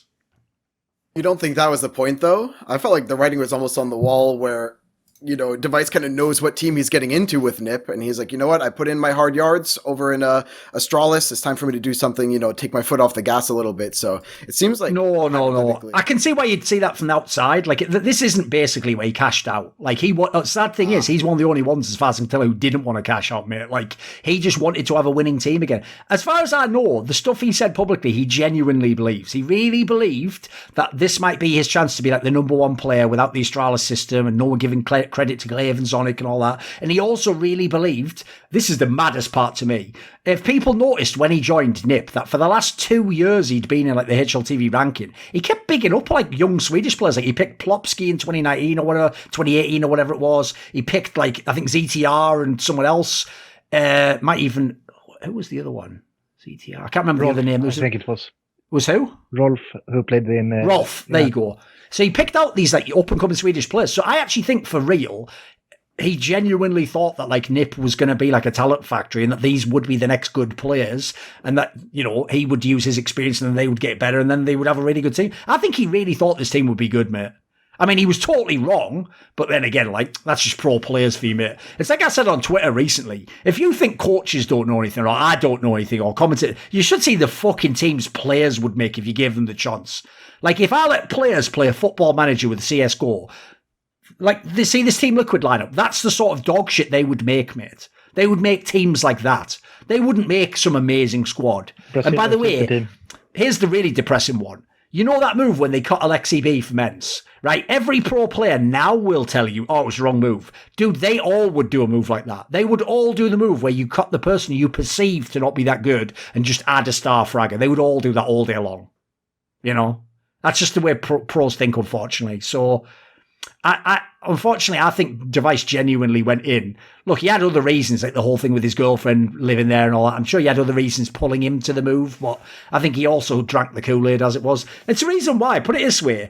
When you see someone like Zipnix play like absolute shit, he doesn't look like he cares, mate. He's laughing. It's just whatever. He plays the game. He picks up his mouse. He goes home. That's it. He's got the bag. That is someone who wanted the bag. Device isn't playing up to the cameras. He is, for real, crying after some of these games. Like, he's actually, like, emotionally distraught knowing that his individual game's gone to shit and he's got no chance of winning right now. I think it's actually really depressing, the guy. He's bombing him out. Do we have another topic? Any pivot? We've still got, like, 20 minutes if we want to do something. Can we talk about the NIP system? Let's do it. I've been hearing about it. I still don't even know what it is, mate. Yeah, exactly. I've been hearing... What is it, 2 years? As far as I can tell, the NIP system is like, and obviously I'll be loose when I say this, it's like someone saying, trust the plan. It's just pretending you had a master plan all along. There is no NIP system, is there? It's just fucking, I mean, here's the irony of it, right? If there was a system, they'd be developing a player or they'd be doing something unique. They're not doing anything unique. They're just an average fucking tier 1 team. You know, I can't see what the system is at all. Is the system just not having all the required pieces to have a good squad? Like, oh, I don't really get it at all. It's a system just only winning CT rounds. What is the system? That's what I want to know. Quite frankly, I'm annoyed people even say there is a system. Seems like just fucking PR, doesn't it? And that's why the joke is, I've said this on Blind Numbers, but I think it's real. This is how you know Device has the most ass-tasting teams of all time. Because NIP is just like fucking Astralis Junior with how they handle PR, aren't they? They do the same thing. Everything bad is actually secretly good. Everything's fucking amazing. We're doing all the best things in the world. We're leading the world. Like, the joke is, they couldn't claim to have won majors like Astralis can. So they just claim stuff like, we made the major happen in Stockholm. Like, that's the closest they can get to having a major like it is literally to have the major in their country and then claim they were responsible. That's about the only PR win they can get. Did you notice that he went silent on Twitter as well? Oh, he says nothing now. Have you noticed that? I haven't seen him in a month. Just nonsense, isn't it? All of it. Also, what happened to Jonas complaining about no women in esports? He just did that to be petty, you can tell. Yeah. That's how you know, by the way, that NIP was, for whatever reasons, you can speculate your reasons, that's how you know they were trying to fuck with that major. So we're supposed to believe the organisation that out of the pure altruistic good of their own heart wanted the tournament to be held in Sweden, then instantly blasts the talent lineup for not having enough non-white people. That angle makes no sense at all. That sounds like they just let the mask drop for 1 second and basically we're like, yeah, actually, fuck PGL, we hate them. Oh, shit, I mean, we want to work with PGL. No, it was so fake, wasn't it? Like, come on, man, that guy's an idiot anyway. Just an idiot. I'm sure IEM and Blast has told him why they don't have any people of color or women or... It's weird how that works, isn't it? Yeah. They probably told him behind the scenes. I mean, the joke is there was the identical amount of women hired to Blast, wasn't there? So, weird how that wasn't a problem for him. Yep. And in fact, logically, I mean, I hate even this premise, but there would be even less diversity at Blast, wouldn't there? Even less. Just think it through in your head about who was at the major and who wasn't at Blast. By the way, some people justifiably fuck them. Is there another topic? Someone else got one? There's a question based on NIP going to Astralis. So, Astralis is like the new team has done much better than they did the major, obviously. But Astralis has a whole issue of like who's running them and stuff. So, is there like what's the possibility of this team? Because if they're going to be locking the 5 players and keep lucky as expected, they're not going to do anything, or do you expect them to go anywhere based on these like 2 recent performances after? When they say lock in, like, first of all, if you're new to CSGO, here's the very quick guide. Ignore everything Astralis say publicly. They are probably the most shameless liars in the entire CSGO industry. As in, they will lie about things they are not planning on doing and will be proven false by their own actions in a week from now. Like, they are outrageous the way they lie. The problem is, because people aren't fans of the team based on them telling the truth, they just get away with it all the time. So I don't buy that they have locked this lineup in, mate. I personally think if they do lock this lineup in, they've doomed themselves and they will just never get above, say, like, I don't know, 5th in the world or something. And if they do make the move, which I expect them to in, let's say, I think the most it can last is 6 months. Because if they keep Lucky for 6 months and he doesn't make some quantum leap in terms of level of play, even the players in the team are going to get sick of it eventually, mate. Like, that'll either sour people or they'll have some sort of mutiny. So for now, they're lucky that people like Config and Blame F are still stupid enough that they're sort of looking up at the bright lights going, wow, I can't believe I'm wearing a star on my jersey in the Royal Arena. Haha, see me now, Dad. They're still in that phase at the moment. Except they're still enjoying being in the NBA, as it were. Once it kicks in that, like, the team can't win, I think that's when you'll see some very big moves.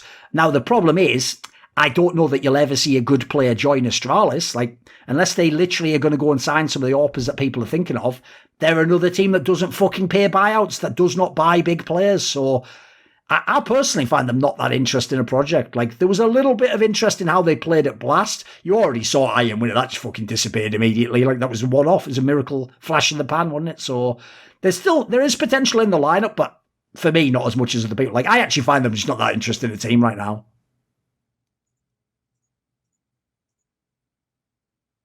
This is Anyone one of the hardest teams for me to kind of predict because, yeah, if you ask if I think this team will be good, it's like, no, definitely not. They don't have the right pieces. They don't have the drive. It's no way. But then if you ask, will this team be bad? Then also my answer is no way. They have such like strong players. I mean, Glaive and Blame F are too smart to be that bad. And players like Config can just like, you know, plug in his mouse one day and then drop crazy numbers of kills. So I find it like definitely it's not going to be a top contender kind of team, but guessing will they finish like, you know, around number 5 or number 10 or number 15 or number 20? I couldn't even guess.